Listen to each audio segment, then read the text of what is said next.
میں اپنی گاڑی میں حیدرآباد سے کراچی واپس آ رہا تھا کہ تیز برستی بارش نے جل تھل سی مچا دی۔ اس بارش کی پیش گوئی محکمہ موسمیات میں پہلے ہی کرتی تھی، یہاں تک کہ ہائی الرٹ تک کا کہا جا رہا تھا، لیکن میں جانتا تھا کہ کراچی میں ہونے والی بارش کبھی بھی ہائی الرٹ نافذ نہیں کرتی۔ یہ سب باتیں سوچتے ہوئے میں حیدرآباد میں اپنی بہن سے ملنے گیا تھا، اور وہ مجھے روک بھی رہی تھی کہ اتنی تیز بارش میں مت جاؤ، لیکن وہ سارے میں ہی کیا جو کسی کی بات مان جائے۔ میں نے اپنی بہن کو تسلی دی۔ میں نے کہا کچھ نہیں ہوتا، مجھے آج لازمی کراچی پہنچنا ہے۔ 2 دن میں نے تمہارے ساتھ رہ لیا کیونکہ تم بہت اصرار کر رہی تھی۔ میری بہن کہنے لگی تیز بارش کی بہت خبریں پھیلی ہوئی ہیں، میرا دل نہیں مانتا کہ تم اس موسم میں واپس کراچی جاؤ، لیکن میں نے اس کی کوئی بات نہیں سنی اور واپسی کے لیے نکل گیا۔ ابھی آدھا راستہ بھی میں نے طے نہیں کیا تھا کہ تیز گرجتے بادل نے مجھے بارش کی نوید سنائی تھی۔ بارش نے بس کچھ پل کے لیے ہی بوندا باندی کی، اس کے بعد تو اس قدر تیز بارش شروع ہوئی کہ سامنے سے آنے والی گاڑیاں بھی ٹھیک سے دکھائی نہیں دے رہی تھیں۔ میں نے اپنی گاڑی ایک سنسان سڑک کی جانب موڑ لی۔ میں نے سوچا کہ شارٹ کٹ اختیار کرتا ہوں، اس راستے سے میں 1-2 بار پہلے بھی آ چکا تھا، اس لیے مجھے راستوں کا علم تھا۔ بیچ میں گھنے درختوں اور جھاڑیوں کا بھی کچا راستہ تھا جو کچھ جنگل نما تھا۔ میں چاہتا تھا کہ اس کو جلد از جلد راستہ طے کر لوں اور میں کراچی پہنچ جاؤں، لیکن بارش اس قدر طوفانی روپ اختیار کر چکی تھی کہ مجھ جیسا نڈر انسان بھی بوکھلا کر رہ گیا۔ میں نے گاڑی جنگل کی جانب بڑھا دی۔ ابھی مجھے 15 منٹ ہی ہوئے تھے۔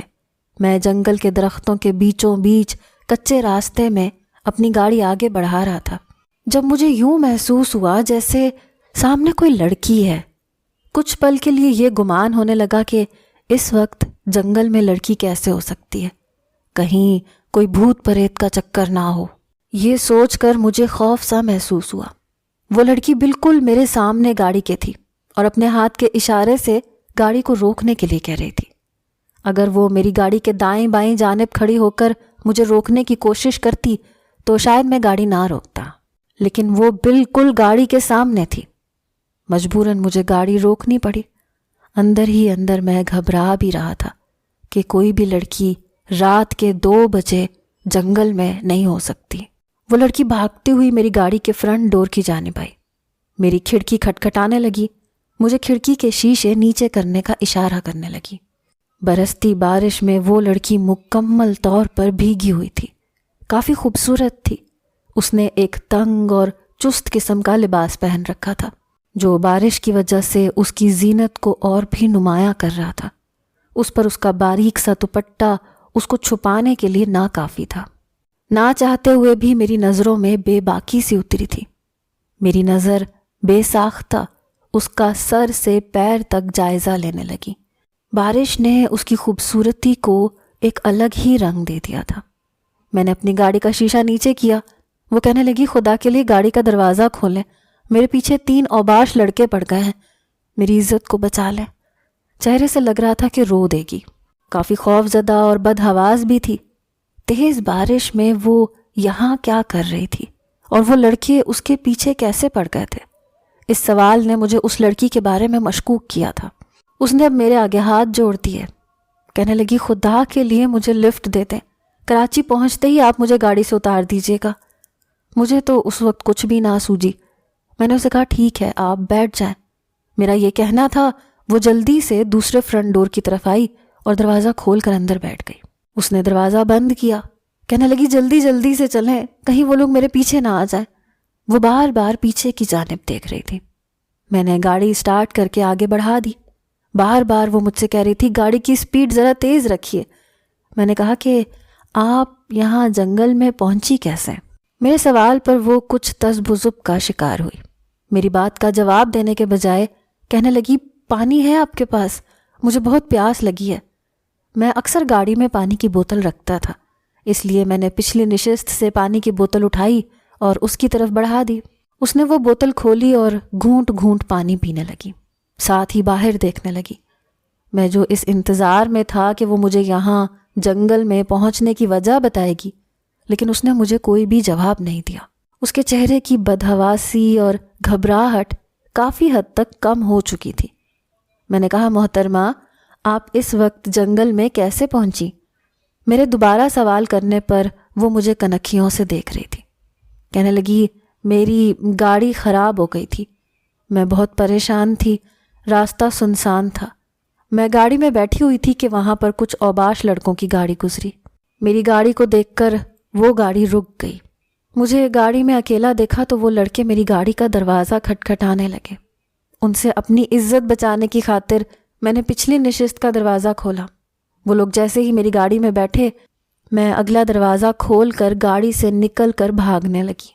وہ لوگ میرا پیچھا کر رہے تھے، اسی لیے میں نے جنگل کا راستہ اختیار کر لیا۔ بھاگتے بھاگتے مجھے آپ کی گاڑی نظر آ گئی۔ اس کی بات سن کر میں نے کہا کہ آپ کراچی میں کہاں رہتی ہیں؟ کہنے لگی آپ کو مجھے گھر چھوڑنے کی ضرورت نہیں ہے، بس آپ مجھے صرف کراچی تک چھوڑ دیں، شہر پہنچتے ہی میں آپ کی گاڑی سے اتر جاؤں گی۔ میں نے کہا کہ آپ اکیلے گاڑی میں سفر ہی کیوں کر رہی تھیں، وہ بھی رات کے اس پہر؟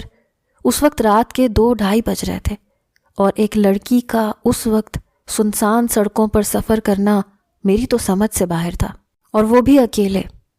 میرے اس سوال پر وہ پھر سے مجھ سے نظریں چرانے لگی۔ صاف لگ رہا تھا کہ جیسے وہ اس بات کا جواب ہی نہیں دینا چاہتی۔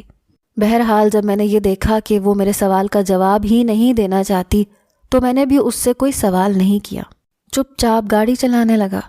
لیکن کچھ ہی مسافت طے کی تھی کہ میری گاڑی ایک دم جھٹکے سے رکی۔ حالانکہ میری گاڑی کے ٹائر اتنے مضبوط تھے کہ جنگل جیسے کچے راستے پر بھی بڑے آرام سے سفر کر لیتی تھی، لیکن گاڑی ایک دم رک گئی۔ میں نے گاڑی بہت اسٹارٹ کرنے کی کوشش کی لیکن اسٹارٹ نہیں ہو رہی تھی۔ اب اس برستی بارش میں باہر نکل کر گاڑی کو چیک کرنا مجھے کوفت میں مبتلا کر گیا۔ بہرحال میں اپنی گاڑی سے نیچے اترا، گاڑی کا بونٹ کھولا، دیکھنے لگا کہ آخر کیا مصیبت ہو گئی ہے اسے، لیکن کچھ بھی سمجھ نہیں آ رہا تھا۔ ایک تو اندھیری رات، پھر برسات، اس پر ایک خوبصورت لڑکی میرے ساتھ تھی۔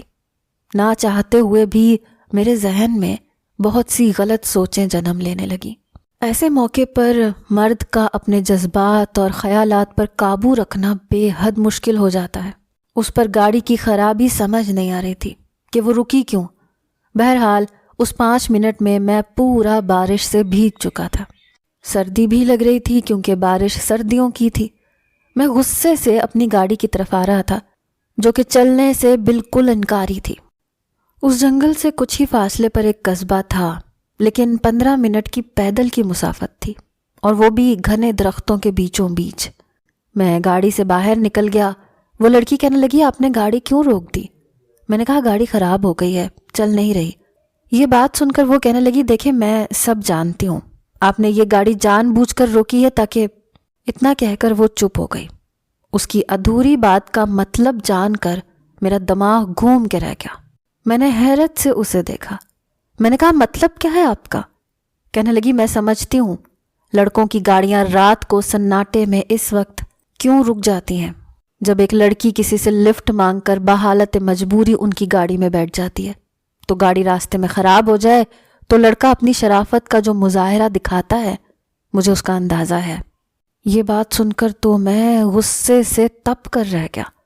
میں نے کہا آپ کا دماغ تو درست ہے، ایک تو میں نے آپ پر احسان کیا، آپ کو لفٹ دی، لیکن آپ میرے کردار پر شک کر رہی ہیں۔ وہ کہنے لگی آپ نے گاڑی کیوں روکی ہے؟ میں نے کہا ایسا کریں آپ میری جگہ بیٹھیں اور گاڑی کو چلا دیں اگر آپ کو یہ لگتا ہے تو۔ میں نے کہا ہر مرد ان لڑکوں جیسا نہیں ہوتا جن کے آج آپ ہاتھ لگنے والی تھی، وہ آپ کے ساتھ کیا کر سکتے تھے یہ آپ اچھی طرح سے جانتی ہیں۔ یہ سن کر وہ اپنے آپ میں سمٹ کر بیٹھ گئی۔ میں نے کہا دیکھیں یہ گاڑی کیوں نہیں چل رہی یہ مجھے نہیں پتا، نہ یہ پتا ہے کہ یہ کب ٹھیک ہوگی۔ یہاں سے کچھ فاصلے پر ایک قصبہ ہے، وہاں پر ہم کسی سے مدد مانگ کر رات گزار سکتے ہیں، جیسے ہی صبح ہوگی میں اپنی گاڑی ٹھیک کروا کر آپ کو کراچی چھوڑ دوں گا۔ کہنے لگی اس طوفانی بارش میں ہم وہاں تک کیسے پہنچ سکتے ہیں؟ میں نے کہا کہ گاڑی میں بیٹھے رہنے سے تو بہتر ہے، ویسے بھی آپ پہلے ہی بارش میں بھیگ رہی تھیں۔ میری بات سن کر اس نے اپنا نیٹ کا دوپٹہ خود پر لپیٹا۔ مجھے اندر ہی اندر ہنسی آئی کہ دوپٹہ تمہارا مجھ سے کیا چھپا سکتا ہے؟ اگر اتنا ہی اپنی عزت کا خیال تھا تو خود کو چادر سے چھپانا چاہیے تھا، بلکہ رات کے اس پہر سفر ہی نہیں کرنا چاہیے تھا۔ وہ لڑکی گاڑی سے باہر نکل گئی اور میں نے بھی گاڑی لاک کر کے میں بھی باہر نکل گیا۔ اس کے ساتھ میں پیدل چلنے لگا، لیکن شارٹ کٹ کے چکر میں راستہ بھٹک چکا تھا۔ رات کے اندھیرے میں سمجھ ہی نہیں آیا کہ میں کب راستہ بھٹک گیا۔ 15 سے 20 منٹ کی مسافت طے ہو گئی تھی، لیکن مجھے وہ قصبہ کہیں بھی دکھائی نہیں دے رہا تھا۔ ہر طرف جنگل ہی نظر آ رہا تھا۔ وہ کہنے لگی، ہم کب سے چل رہے ہیں، آپ کا وہ قصبہ کب آئے گا؟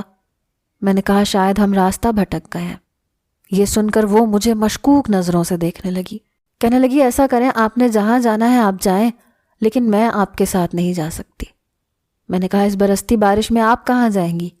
کہنے لگی، کہیں بھی جاؤں گی، مجھے آپ کی نیت ٹھیک نہیں لگتی۔ یہ کہہ کر وہ اکیلے ہی دوسری جانب چلی گئی۔ مجھے اس پر اتنا غصہ آیا، میں نے کہا، ٹھیک ہے، بھاڑ میں جائے، اچھا ہے کہ یہ ان اوباش لڑکوں کے ہاتھ لگ جاتی، اچھا مزہ چکھاتے اس کو۔ ایک شریف انسان ایسے موقع پر بھی اپنے جذبات کو قابو میں رکھے ہوئے ہے، اور یہ شک کر رہی ہیں۔ اس لڑکی کا یوں مجھ پر شک کرنا مجھے برا لگ رہا تھا۔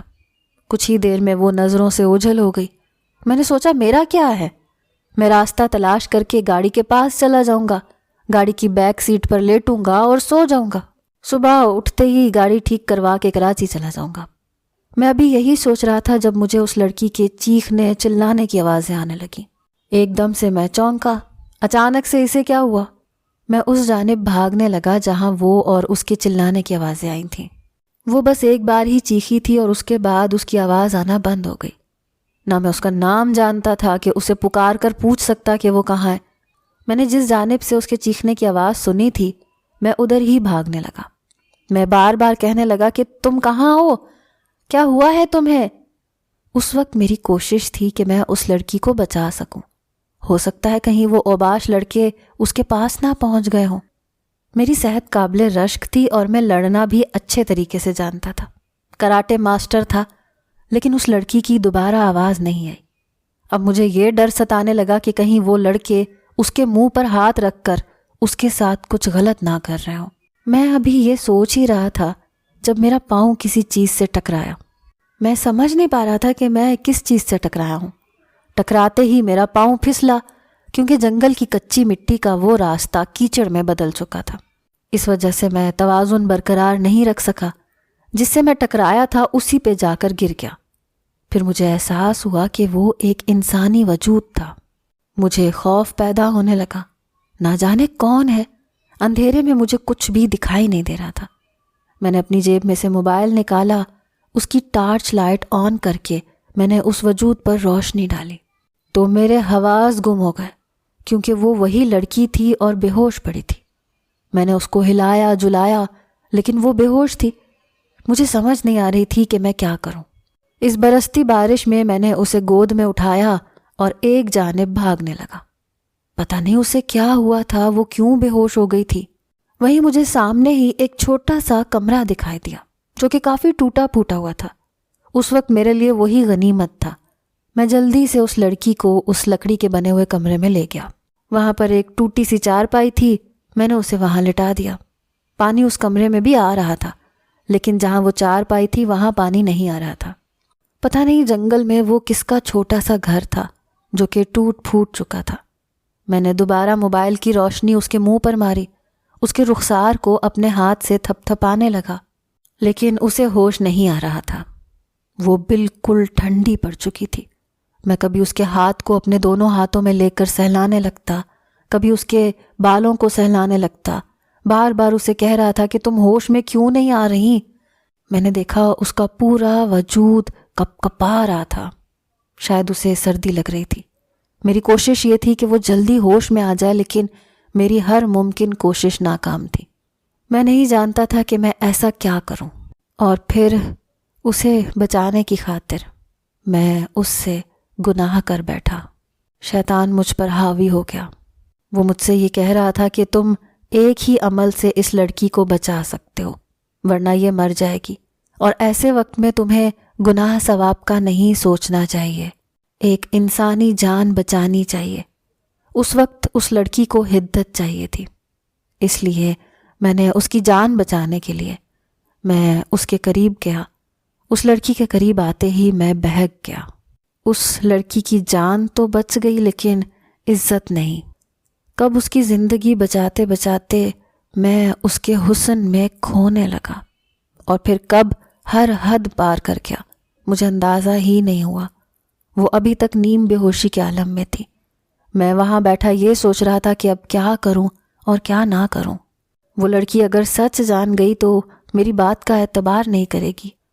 وہ یہ سمجھنے کی کوشش نہیں کرے گی کہ میں نے جو کچھ کیا اسے بچانے کی خاطر کیا، لیکن ظاہر ہے میں ایک مرد تھا، فرشتہ نہیں، اس لیے ایک عورت کی قربت پا کر بہک گیا۔ بارش رک چکی تھی، لیکن اس بارش نے میرے جذبات کو ضرور بہکا دیا تھا۔ اب مجھے اپنے اوپر افسوس ہونے لگا۔ وہ لڑکی ہوش میں آ گئی۔ اس وقت میں اس کی چارپائی پر نہیں بلکہ سامنے موجود لکڑی کے ایک پھٹے پر بیٹھا تھا۔ وہ مجھے دیکھ کر اٹھ کر بیٹھ گئی۔ لیکن میں یہاں پر کیسے؟ میں نے کہا تم کہاں گئی تھی؟ کیا ہوا تھا تمہیں؟ کہنے لگی میں نے سانپ دیکھا تھا اور خوف کے مارے میں بے ہوش ہو گئی تھی۔ میں نے کہا چلو واپس چلتے ہیں۔ وہ جانے کے لیے بھی تیار ہو گئی۔ کہنے لگی آپ نے مجھے بچایا تھا؟ اس کی آنکھوں اور لہجے سے زیادہ وہ میری مشکور تھی۔ میں نے کہا تمہارے چلانے کی آواز پر پریشان ہو گیا تھا۔ کہنے لگی آئی ایم سوری۔ میں نے ایک دم اس کی طرف دیکھا کہ مجھ سے سوری کیوں کر رہی ہے۔ کہنے لگی سوری، میں نے آپ کے بارے میں بہت غلط سوچا، آپ کو بہت غلط کہا، لیکن آپ تو بہت اچھے انسان ہیں، آپ نے میری جان بھی بچائی اور میری حفاظت بھی کی۔ آپ صحیح کہتے ہیں، ہر مرد ایک جیسا نہیں ہوتا۔ اس کی بات نے مجھے شرمندہ کر کے رکھ دیا۔ میں اسے کیسے بتاتا کہ میرا شمار کن مردوں میں ہو چکا ہے، لیکن میں مجبور تھا، بے بس تھا۔ میں بہت چاہتا تھا لیکن میں اس لڑکی کو سچ نہیں بتا پایا۔ پھر کچھ ہی فاصلہ ہم نے طے کیا تھا کہ سامنے مجھے وہ قصبہ بھی نظر آ گیا جو رات کو کہیں بھی نظر نہیں آ رہا تھا۔ وہاں جا کر میں نے ایک گھر کا دروازہ کھٹکھٹایا۔ وہاں ایک بوڑھا بوڑھی رہتے تھے۔ میں نے کہا کہ آپ اس لڑکی کو کچھ گھنٹوں کے لیے پناہ دے دیں، میں اپنی گاڑی ٹھیک کرواؤں گا تو پھر اسے لے جاؤں گا۔ وہ عورت کہنے لگی یہ کون ہے تیری؟ مجھے سمجھ میں نہیں آیا، اس لیے میں نے کہہ دیا کہ میری بیوی ہے۔ یہ سن کر وہ لڑکی مجھے غصے سے دیکھنے لگی۔ میں نے اسے چپ رہنے کا اشارہ کیا۔ اب میں اسے کیا بتاتا کہ وہ کون تھی؟ وہ لڑکی شاید میری بات سمجھ گئی، اس لیے چپ چاپ کر کے اندر چلی گئی۔ میں نے ایک مکینک کو پکڑا اور اپنی گاڑی ٹھیک کروائی، تو پھر اس لڑکی کو لے کر میں کراچی پہنچ گیا۔ شہر کی آبادی دیکھتے ہی اس نے گاڑی رکوائی۔ گاڑی سے اتر کر شکریہ ادا کرتی ہوئی وہ وہاں سے چلی گئی۔ لیکن میں تو جیسے اللہ کی عدالت میں شرمندہ سا ہو گیا۔ میں نے تو اس لڑکی کی عزت کو پامال کر دیا تھا اور اسے احساس تک نہیں ہوا تھا۔ میں گاڑی میں اپنے گھر کی جانب بڑھ رہا تھا، لیکن میرا ذہن بالکل مفلوج ہو کے رہ گیا تھا، کیونکہ جو میں نے کیا تھا وہ چھوٹا نہیں تھا کام۔ میں نے اس کی زندگی کو تباہ کر دیا تھا جس سے وہ انجان تھی، لیکن جیسے ہی اس کی شادی ہوتی اس کا شوہر سمجھ جاتا اور اس کے کردار کے پاک باز ہونے کا ثبوت نہ ہوتا جو کہ وہ کھو چکی تھی۔ چند دن ہی گزرے تھے، میں بے حد پریشان تھا۔ میرا ضمیر مجھے ملامت کرنے لگتا کہ تم نے یہ گناہ کیا ہے، اس لڑکی کے اعتبار کو تم نے چکنا چور کر کے رکھ دیا۔ میں کیا جواب دیتا؟ میرے پاس کوئی بھی جواب نہیں تھا۔ 1 ماہ گزر گیا۔ مجھے احساس ہوا کہ مجھے اس لڑکی کو سچ بتا دینا چاہیے۔ میں نے اس سے پہلے کبھی ایسا گناہ نہیں کیا تھا، اس لیے میرے دل میں اس لڑکی کے لیے اس قدر افسوس تھا کہ میری بیان سے باہر تھا۔ پھر میرے ذہن میں یہ خیال آیا کہ مجھے اسے اپنا لینا چاہیے، کیونکہ اس لڑکی کا شوہر اس کو ذہنی اذیتیں دے دے کر مار ڈالے گا یا پھر اسے چھوڑ دے گا۔ اس لڑکی کی تلاش میں نے اسی وقت شروع کر دی۔ اس لڑکی کی تلاش کیسے کرنی ہے مجھے کچھ پتہ نہ تھا، نہ مجھے اس کا نام پتہ تھا، نہ اس کے گھر کا پتہ تھا، نہ اس کے بارے میں کوئی ایسی معلومات پتہ تھیں کہ میں اسے ڈھونڈ سکتا۔ اور پھر مجھے یہ خوف بھی تھا کہ وہ مجھے بہت برا بھلا کہے گی۔ چند ماہ بعد میں اپنی والدہ کو ہاسپٹل لے کر پہنچا تھا۔ ان کا بی پی شوٹ کر گیا تھا۔ وہیں پر میں نے دیکھا یہ تو وہی لڑکی ہے، لیکن اس کے وجود کو دیکھ کر مجھے جھٹکا لگا تھا۔ وہ لیڈی ڈاکٹر کی منت کر رہی تھی کہ اس کا بچہ ضائع کر دیں۔ لیڈی ڈاکٹر کہنے لگی کہ 4 ماہ گزر گئے ہیں، اب ممکن نہیں ہے۔ یہ سن کر وہ لڑکی کہنے لگی کہ میری شادی کے لیے رشتہ ڈھونڈ رہے ہیں اور اگر آپ نے یہ کام نہیں کیا تو میں تو برباد ہو جاؤں گی۔ لیڈی ڈاکٹر کہنے لگی کہ اس طرح کے گناہ کا یہی انجام ہوتا ہے۔ وہ رونے لگی، کہنے لگی میرے ساتھ زیادتی کی گئی ہے اور مجھے یہ نہیں معلوم کہ وہ شخص کون تھا۔ یہ سن کر میں اپنے اندر شرمندہ ہو کر رہ گیا۔ میں نے اس لڑکی کا پیچھا کیا۔ جیسے ہی میری والدہ ٹھیک ہوئیں میں نے اس لڑکی کے گھر رشتہ بھیج دیا، جو کہ منظور ہو گیا۔ میں نے شکر کیا کیونکہ میں نہیں چاہتا تھا کہ وہ بچہ ضائع کرے۔ وہ دلہن بنی میرے کمرے میں بیٹھی تھی۔ جیسے ہی میں نے اس کا ہاتھ پکڑا اس نے برجستہ مجھے دیکھا۔ وہ انتہائی حیران ہوئی، کہنے لگی آپ؟ میں نے کہا جی میں۔ وہ کہنے لگی میں آپ کے قابل نہیں ہوں، اس لیے آپ مجھے طلاق دے دیں کیونکہ میں شادی کے قابل نہیں رہی۔ لیکن میں نے اس کی ایک نہیں سنی۔ میں نے اسے سچ بتا دیا۔ میں نے کہا کہ جو چاہے مجھے سزا دو۔ وہ رونے لگی، کہنے لگی آپ نے میری زندگی برباد کر کے رکھ دی۔